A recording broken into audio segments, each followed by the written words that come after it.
Alright, what's up guys? We are back for my UFC Austin predictions, which is happening this Saturday. I really wish I could be there, but sadly I live halfway across the country. I have been to Texas once. Haven't been to Austin yet though. Would love to sometime, but I have been to Dallas. I went on a trip there after I graduated, and Texas is just a great place. But this fight night card is one of the best fight nights of the year. It's actually better than some pay-per-views too, to be honest. The prelims aren't anything too special. There are some interesting prospects like Zachary Reese, who is undefeated and making his UFC debut. Miesha Tate's also on the card. She's fighting for the first time in like 2 years. But this main card is great. It's a main event away from being a good pay-per-view. Like if you were to add Islam versus Oliveira onto this card as the main event, this would be better than like half of the pay-per-views that have happened this year. Clay Guida versus Joaquim Silva is a great fight. Sean Brady versus Kelvin Gastelum, weirdly enough, is the fight I'm most looking forward to. Deiveson Figueiredo is making his 135-pound debut. The weight cut to 125 was just too much, especially at his old age, so he's moving up and he's facing Rob Font. That's a great fight. Bobby Green was originally supposed to face Dan Hooker, but Dan Hooker pulled out, and Jalin Turner is his replacement. And I'm not going to say it's a better fight, but it's not a much worse fight. This is still a great fight. And then the main event, Beneil Dariush versus Arman Tsarukyan, is a massive fight that might have title implications at lightweight. Winner of this fight could possibly get a title shot. At the very least, the winner is only like one fight away from a title shot. But let's start with Sean Brady versus Kelvin Gastelum. Kelvin is coming back to welterweight for the first time in a while, and Sean Brady is making his return after over a year layoff. Sean Brady is a grappler by trade. He does his best work on the ground. He has very good jiu-jitsu. He's a black belt. He out-grappled Michael Chiesa. Now, he's not the best wrestler. He doesn't have great takedowns to get the fight to the ground, but if he can, that's where he'll find the most success against Kelvin. On the feet, Brady isn't exceptionally good anywhere. He is very diverse with his strikes. He has decent all-around kicks. He likes to throw head kicks, some leg kicks, although the leg kicks are not going to be a very big weapon, as Kelvin and him are going to be in opposite stances. Kelvin can switch stances, but he's primarily a southpaw fighter, and he'll probably spend most of this fight in southpaw.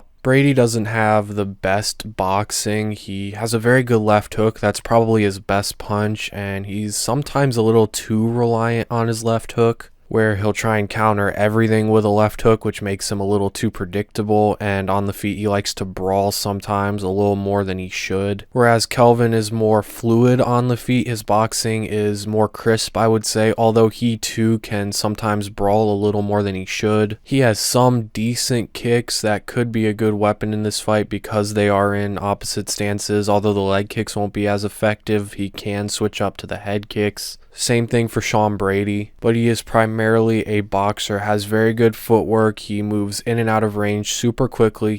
Despite being as big of a guy as he is, he's very light on his feet. He's very quick on his feet, very powerful, and has pretty decent wrestling, decent takedown defense. He's able to defend a lot of Robert Whittaker's takedowns. Offensively, his wrestling's okay as well. I think his wrestling will be good enough to defend against Sean Brady's takedowns, and I think he could take the fight down if he wanted to, but I don't think that's the smart game plan. He needs to keep this fight standing because that's where he's going to have the most success, and he can't get over aggressive. Brady's best chance at taking this fight to the ground is from transitioning his defense into offense. That's where he does his best work. From range, he doesn't have very good takedowns. He doesn't really set him up. But if Kelvin gets a little too aggressive and starts walking forward, he can walk into a takedown where Sean can transition, duck under Kelvin's punches, and get to his hips. That's how he's gotten a lot of his takedowns so far. But in the end, who do I see winning this fight? I think Kelvin is stylistically a pretty bad matchup for Sean Brady. Brady does his best work on the ground, and Kelvin has good wrestling, good takedown defense, and he's just a big guy. He's coming down from middleweight. He's very big, very strong, so I don't see Brady being able to take him down. And if Kelvin wanted to take Brady down, although I don't think he should, because Brady has very good submissions, he could grab onto his neck, get a guillotine or something. He could submit him off his back. But if Kelvin did want to mix things up and take him down, I think he could. And then on the feet, Brady's just seems kind of chinny. He got knocked out. I know he wasn't knocked out cold, it was a TKO, but he got TKO'd by Bilal Muhammad. And his striking defense as a whole isn't great. And his two best weapons, the leg kicks and the left hooks, are not going to be as effective because they're in opposite stances. Kelvin is just so much smoother and crisper on the feet. Really, the only thing I think he's going to have to watch out for is the head kick. But he's just so much more powerful. Brady doesn't seem to hit too hard, and Kelvin has an amazing chin. Now, my only worry for Kelvin is the weight cut. I question whether he'll be able to get down to welterweight and whether he'll be able to make weight or not. And how will that weight cut affect his chin and cardio? We all know he has 5-round cardio and an iron chin, but coming down to a division he hasn't fought in a long time, he's not used to fighting at that weight, and that could affect him. Now, I think he will be able to make weight fine. He has been preparing to fight at welterweight for months now. He was supposed to fight Shavkat a few months back at welterweight, but that fight fell through, and now he's fighting Sean Brady at welterweight. So I think he'll be able to make the weight, and I don't think the chin thing is too big of an issue because Sean Brady doesn't hit too hard. And I don't think he has to worry too much about brawling because I don't think Sean can take his punches and I think he can take Sean's. But in the end, I'm going to go with Kelvin Gastelum, and I'll go with him by a second or third round knockout. I'll go third round knockout. I think he defends all of the takedowns. I don't think Brady's going to be able to take him to the ground, and I don't see Brady getting in the clinch and pulling guard or tripping him out. And then on the feet, Sean is just way too hittable. Kelvin can be hittable as well, but Kelvin has the chin to take Sean's best punches. I don't think Sean can take Kelvin's. So I'm going to go with Kelvin Gastelum by a third round knockout. Then we move into Rob Font versus Deiveson Figueiredo. Figueiredo is making his bantamweight debut. The weight cut became too hard for him to get down to flyweight, so now he's at bantamweight, hopefully for the rest of his career because that weight cut was brutal. But this is a tough fight for him, not gonna lie. I don't see him finishing Rob Font. Rob Font is a hard guy to finish. I think he's only ever been submitted once, and that was against Pedro Munoz like a decade ago. And then he has an insane chin. He has fought some of the hardest hitting guys at bantamweight, like Cheeto, like Jose Aldo, and yeah, he got hurt, but he never got finished by either of them. And if Deiveson can't finish Rob Font, I think he's gonna have a hard time winning a decision. Font does his best work off his jab. He has a very good jab, good boxing overall, one of the better boxers in the bantamweight division, decent combinations, good boxing defense, and he has some leg kicks, whereas Deiveson also has a very good jab, good leg kicks as well. The leg kicks are going to be a big weapon for him in this fight because they are in the same stance. And then he has a very good right hand with a lot of power, one of the hardest hitting flyweights I have ever seen. And one of the questions going into this fight is, how does Deiveson's power translate to the bantamweight division? I don't think he'll hit as hard, but I still think he'll hit hard. But Font does have the chin to take it, and Font has a very good jab. As I said, he can sort of implement a similar strategy to what Brandon Moreno did against Deiveson, where Deiveson really struggled with the jab. But Deiveson could try and counter him with leg kicks. But I have heard Deiveson's looking good. He's looking stronger. He's looking healthier. He took a year off to get healthy and prepare for his bantamweight debut. It's going to be interesting to see if Deiveson will attempt takedowns. I think he will, but will he be able to complete takedowns? He has been training with Henry Cejudo, one of the best wrestlers on the planet. And Font doesn't have the best takedown defense, although he is very good on the ground at scrambling. He doesn't accept positions, and as I said, he's a hard guy to submit, has very good submission defense, very good grappling in general. But we saw how Corey was able to control him on the ground, but can Deiveson?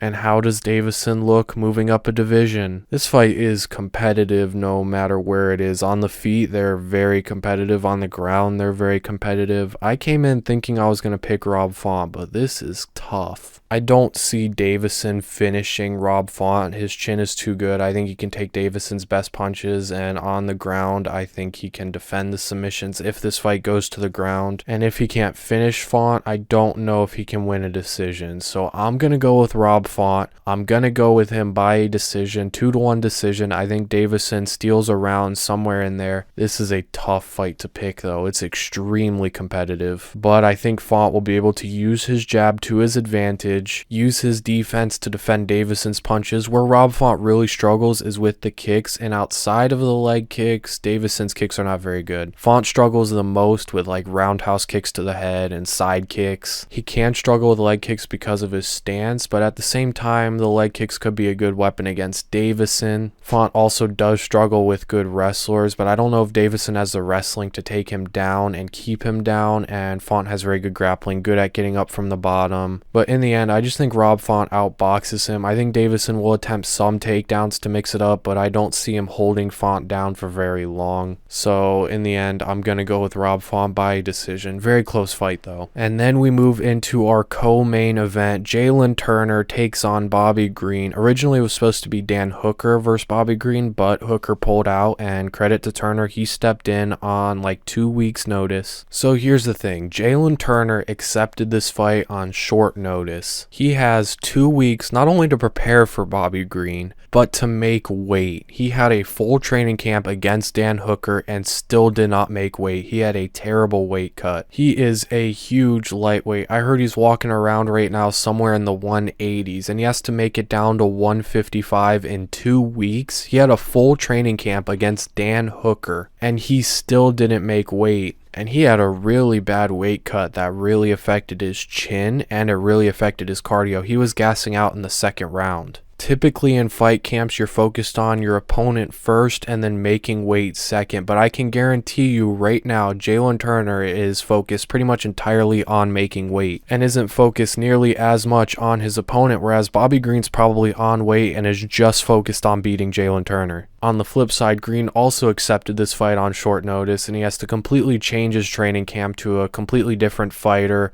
He's also preparing for a 3-round fight now instead of a 5, which really changes the way you fight. But at the same time, because he was preparing for a longer fight, his cardio is probably better. And we all saw how the weight cut affected Jalin Turner's cardio. So if Turner starts to gas out in the second round like he did against Dan Hooker, I think Bobby Green will take over and dominate. But let's look at this fight stylistically. So this will most likely be a striking match. Both guys have not very good takedown defense. They both have alright wrestling. They could take each other down. I think Jalin Turner will have an easier time taking Bobby Green down than the other way around. But both of these guys have very good grappling. If Bobby Green goes for a takedown, Jalin Turner can grab onto a guillotine, and Jalin Turner is dangerous from his back, has a very good guard. He's so long, which helps him get different submissions like triangles and arm bars, but Bobby Green also has very good submissions of his own. We saw him submit Tony Ferguson with an arm triangle. And we did see Jalin Turner get caught in a submission at the end of the second round against Dan Hooker, so I wouldn't be surprised if one of these guys submit the other. And on the feet, they're just as competitive. Jalin Turner does his best work with his kicks. He has decent boxing. He can get kind of wild though with his hands at times, but his kicks are very good. He has very flexible and dynamic kicks. He has really good head kicks. We actually saw him hit Dan Hooker with a head kick that really hurt him. Both of these guys can switch stances, but Jalin Turner does his best work in the southpaw stance, and Bobby Green does his best work in the orthodox stance. So because they're probably going to spend most of this fight in opposite stances, that head kick for Jalin Turner is there, and I don't love how Bobby Green defends head kicks. Turner's going to want to spend most of this fight at range, constantly kicking at the body. The body kicks are also there in opposite stances, and then using the body kicks to condition the head kicks. Whereas Bobby Green does his best work in the pocket. He is primarily a boxer. He has very good boxing defense, likes to shoulder roll and parry punches. You don't typically see the shoulder roll in MMA, but he uses it fairly effectively. He has very good combinations. He's powerful. He has one punch knockout power. We saw him knock out Grant Dawson with one punch. I would say Turner does have the speed advantage here, so that's something Bobby has to watch out for. But in the pocket, Bobby's going to do his best work. He can look for uppercuts. He can look for right hands. And I trust his chin to be able to take Turner shots in the pocket. And I don't know if Turner is going to have the chin, especially with that weight cut, to take his. But in the end, who am I going to go with? I think this fight is way closer than what the odds say. They have Turner as like a -300 favorite, which is insane. I have been going back and forth on this fight, But you know what? I'm going to take a little bit of a risk here. I'm going to go with the underdog. I'm going to go with Bobby Green, and I'll go with him by a third round knockout. I do these predictions before the weigh-in, so I don't know how Turner's going to look on the scale. I don't even know if he'll make weight. I think there's a strong possibility he doesn't make weight and this fight just doesn't happen. With a full training camp against Dan Hooker, he couldn't make weight, and now he's going to try and make weight on 2 weeks' notice. I think he's going to have a bad weight cut and it's going to affect his chin and cardio again. I think he'll dominate the first round. He might drop Bobby Green. I think he'll use his kicks from range. He'll use the body kicks, use the head kicks, use his jab as Bobby comes into range, and maybe mix takedowns up with that. But I think he's going to gas him out trying to finish Bobby in the first round. And then when the second and third rounds come along, Bobby's cardio is going to show. He was preparing for a 5-round fight, so you know he's going to have the cardio. And his cardio has just looked good in all of his fights. And I think he'll start to dominate the second and third rounds and eventually find Jalin Turner's chin and knock him out. So that's my final prediction. It's a little bit of a risky one. Now, if this was the same Turner that showed up against Mateusz Gamrot, a guy who had a full training camp, a good weight cut, then I would lean to Jalin Turner's side, but I don't think that's going to happen, so I'm going to go with Bobby Green. Then we go to our main event of the evening, Beneil Dariush versus Arman Tsarukyan. And this fight is so hard to predict. I could see a world where both guys negate each other's wrestling. Arman has very good takedown defense. Islam Makhachev had a hard time taking this guy to the ground. Same thing with Mateusz Gamrot. And Beneil Dariush also has very good takedown defense, as we saw in the Gamrot fight. So I could see a world where this is just a striking match where both guys are maybe mixing up takedowns with that. I think Arman will have more success taking Beneil down because he's just a better wrestler, whereas Beneil offensively isn't the best with his takedowns. Defensively, he has very good takedown defense, but offensively it can be a little suspect at times. On the feet, Beneil has a very good jab. He likes to use his jab. He sets a lot of stuff up behind his jab, including that left hand. He has a very good left cross, a good left overhand, has a lot of power in his left hand.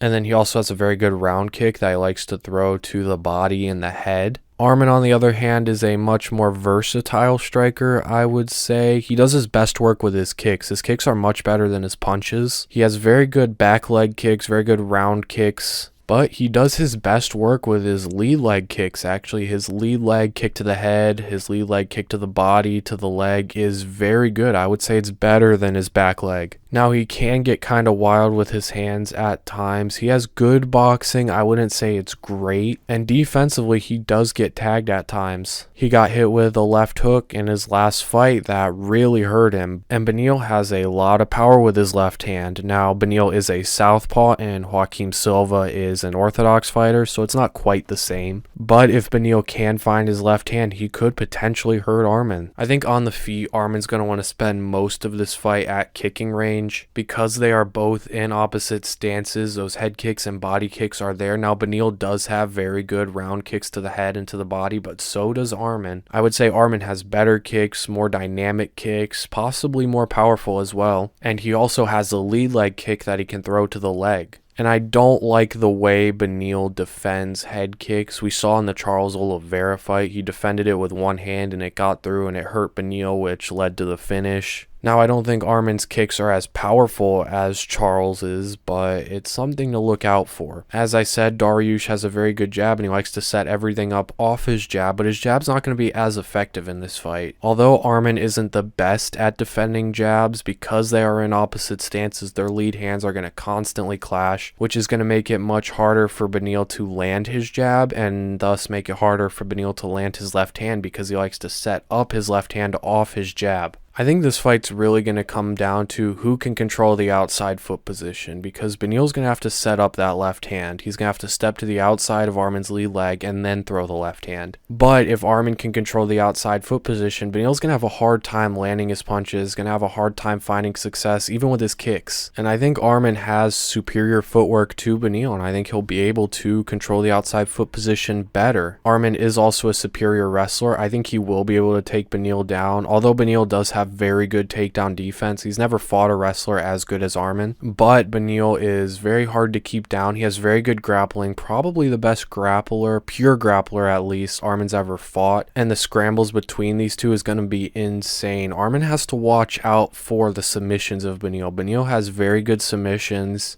likes to roll for leg locks, likes to use leg locks as a way to either get up or transition into offense on the ground. We saw him use leg locks against Tony Ferguson and Mateusz Gamrot. While they are scrambling, Arman has to really be careful not to give up any openings, not give up an arm or his neck, or Beneil's going to catch on to that. Beneil is one of the best grapplers in this division. However, once everything gets settled and Arman establishes top control, I think Arman's going to win there. He's just simply better on top than Beneil. He has very good ground and pound. He's so strong on top. He has decent submissions. I don't know if he's going to submit Beneil, but if the opening presents itself, he's going to jump at that opportunity, and I don't think Beneil, on the other hand, is going to be able to take Arman down. We saw Islam, who has very good takedowns, much better than Beneil, have a hard time taking Arman down. So I think Arman is going to be able to defend Beneil's takedowns, whereas I don't think Beneil's going to be able to defend all of Arman's takedowns. Arman has also gone 5 rounds before he did so against Mateusz Gamrot, and at a pretty high pace, he looked decent. Whereas Beneil has never gone 5 rounds before. As well, Arman coming into this fight has all the momentum. He's on like a 3-fight win streak. Honestly, should have beat Mateusz Gamrot. He's finishing and dominating opponents, whereas Beneil in his last fight got knocked out in the first round against Charles. With all that said, what is my final prediction? This is a very tough fight to pick. I think the odds are ridiculous. They should be way closer. But I'm gonna go with Arman. I'll take him by a decision, 3-2, 4-1 decision, but I think all the rounds will be competitive. On the ground, I think Arman is just overall better. I think he'll be able to take Beneil down, maybe not early on, but I think he'll find success with the takedowns later. And although Beneil is very good at scrambling, getting up from the bottom, and is very accurate and aggressive with his submissions, he rolls for heel hooks, he's constantly looking for arm bars. If you give him the opportunity, he'll snatch onto your neck. But Arman has very good submission defense. We saw Mateusz Gamrot on his back, and he didn't even come close to submitting Arman. Islam couldn't submit Arman. Now, Arman in scrambles does sometimes give up his back, which is worrying, and Beneil is the best grappler he has ever faced, so I wouldn't be surprised if Beneil submits him. But I think Arman has a submission defense and the grappling defense overall to defend the submissions, defend the positions, and once he establishes top control, he'll be able to rain down ground and pound and control Beneil, who's going to have a hard time getting up. And then on the feet, they're extremely competitive. I just think Arman's overall more technical and more diverse with his striking. The head kicks are a little worrying from Beneil, and the power Beneil has is worrying as well. Beneil definitely hits harder than Arman, but I think Arman's superior footwork will help him control the outside foot position. He'll be able to set up his right hand, and he'll be able to parry and block and sort of hand trap Beneil's lead hand. So Beneil's going to have a hard time having success with his jab, and I think Arman will win the kicking battle. I don't like the way Beneil defends kicks. Arman can look for the lead leg kicks and the round kicks to the head and the body. Beneil can do the same, but I just think Arman's overall better with his kicks. So I'm going to go with Arman by a decision. Not confident at all in that pick, but it is my final prediction. But anyways, that is the end of the video. If you are new here and you did enjoy, please be sure to subscribe, turn on post notifications, like the video if you did enjoy, leave your predictions in the comments down below, and I'll see you guys in the next video.